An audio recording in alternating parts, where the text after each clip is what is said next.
Adrian Wojnarowski had big news today from Sacramento and Philadelphia. Woj, for those who haven't heard, catch everybody up. Greeny, the Sacramento Kings are out on trade talks for Ben Simmons. And this had been a team that really had a great interest in Simmons, but ultimately just the Sixers' price is too steep for Sacramento, and they don't expect it to come down enough to think between now and February 10th that they could get to a deal. And so Sacramento is looking elsewhere. They want to make some moves on that roster. They want to reshape their team, and they've told teams today and yesterday that we want to engage with you. We are not doing a trade for Ben Simmons. And so that leaves Philadelphia now, still talking to teams, but losing out of the marketplace, a team in Sacramento that had enough assets and had enough players and potential draft picks that interested Philly enough that they could have done a deal one-on-one with them. But Sac is moving on, and certainly increasingly looks like, the market for Ben Simmons is shrinking among interested teams now.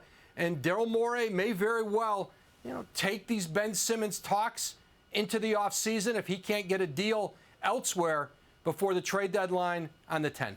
That's right, because that to your point, the other thing that's shrinking is the calendar. It's 2 weeks from yesterday. Woj, we'll see you on Countdown coming up in about 20 minutes. Meanwhile, Stephen A., you hear this, and obviously the Sixers, this has been a story that goes back even before the season began. What is your reaction? I would like all three of y'all to just back up a little bit for a second. Let me look into this camera. I want to move away from the steam. Let me look into this camera right here. This is where the steam is coming from. First of all, let's get a couple of things out of the way. The market is shrinking for Ben Simmons because people believe he's full of it. Let's be clear. We're not diminishing the importance of mental health. We get all of that. Nobody believes that's the case with Ben Simmons at this point. We think he's full of it. He couldn't take criticism from the crowd in Philadelphia. He couldn't take some question marks from Doc Rivers, and everybody thinks he's been blowing smoke. And the fact that from what my sources tell me, he's pursuing matters to make sure he gets paid his entire salary for this season, even though he's not playing. Evidently, whatever mental health issues that you're dealing with ain't preventing you from going for your money. That's number one. Number two, Daryl Morey, do your job, bro. Do your job. You're somebody that's known for pulling the trigger. I'm sorry, no disrespect, because I think Daryl Morey should be a president of basketball operations for 90% of the teams in this league. But Philadelphia wasn't one of them because they didn't need Daryl Morey, because you had Elton Brand there who had cultivated a relationship with numerous players, was doing the job. Daryl Morey wasn't needed. Number three, that brings me to Philadelphia ownership. Josh Harris and the crew. You are in utter disgrace right now. I'm not talking about whatever you did before. I'm not talking about what you're going to do tomorrow. This is Stephen A. I worked in Philly for 17 years. I watched this man come to Philadelphia, and in 2013, you hire some dude named Sam Hinkie and going to announce to the city of Philadelphia, we're going to lose on purpose.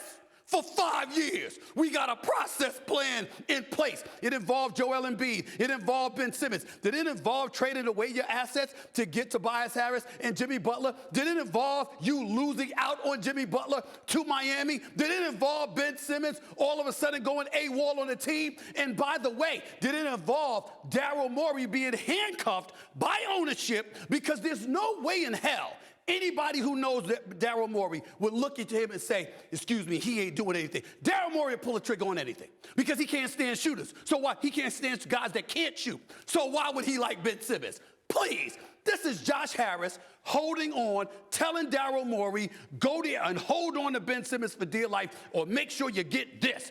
I'm sorry. It's a disaster, and it reeks from the top down. Josh Harris, the owner of the Philadelphia 76ers, clean up your damn act. It's an embarrassment, and you are wasting away the greatness of Joel Embiid because he deserves better. Y'all go ahead.